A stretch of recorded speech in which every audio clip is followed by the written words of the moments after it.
বেনজির আমাদের দলের লোক নয়, আজিজও আমাদের দলের লোক নয়। দুর্নীতিবাজ আপনাদের দলে চোরের রাজা, চোরের মহারাজা সবই বিএনপি। আওয়ামী লীগের সাধারণ সম্পাদক এবং সড়ক পরিবহন ও সেতুমন্ত্রী ওবায়দুল কাদের বলেছেন, বেনজির ও আজিজ আওয়ামী লীগের কেউ না, তাদের দুর্নীতির বিচার করার সৎ সাহস শেখ হাসিনার সরকারের আছে। আমরা পরিষ্কার বলে দিয়েছি, বেনজির আমাদের দলের লোক নয়। সিনিয়রিটি মেধা নিয়ে সে আইজিপি হয়েছে।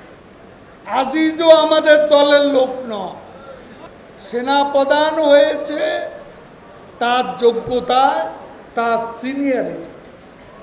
আমরা তাদের বানাইনি। এখন ভেতরে তারা যদি কোনো অপকর্ম করে, এইটা যখন সরকারের কাছে বিষয়টি আসে, তখন এদের বিচার করার সৎসাহস শেখ হাসিনা সরকারের।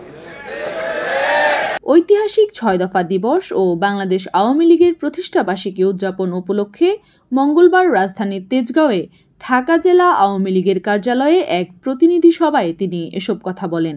এ সময় সেতুমন্ত্রী আরও বলেন, বিএনপি হচ্ছে দুর্বৃত্তের জন্মদাতা। আজকে বিএনপি তাদের দুর্নীতিবাজ পলাতক আসামি তারেক রহমানকে ভালো লোক সাজানোর চেষ্টা করছে। সেতুমন্ত্রী বলেন, টিআইবি আর সুজন ফখরুল গয়েশ্বর যে সুরে কথা বলে, তারাও সেই সুরে কথা বলে।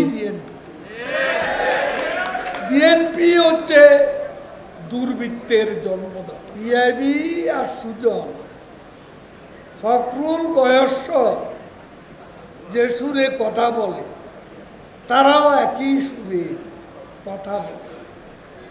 তবে কি মানুষের প্রশ্ন, টিআইবি আর সুজন কি বিএনপির বি টিম?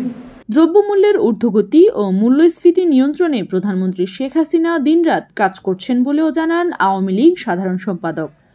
ঢাকা মহানগর উত্তর আওয়ামী লীগের সভাপতি শেখ বজলুর রহমানের সভাপতিত্বে ও সাধারণ সম্পাদক এস.এম. মান্নান কোচির সঞ্চালনায় প্রতিনিধি সভায় আরও বক্তব্য রাখেন ঢাকা মহানগর উত্তর আওয়ামী লীগের নেতৃবৃন্দ।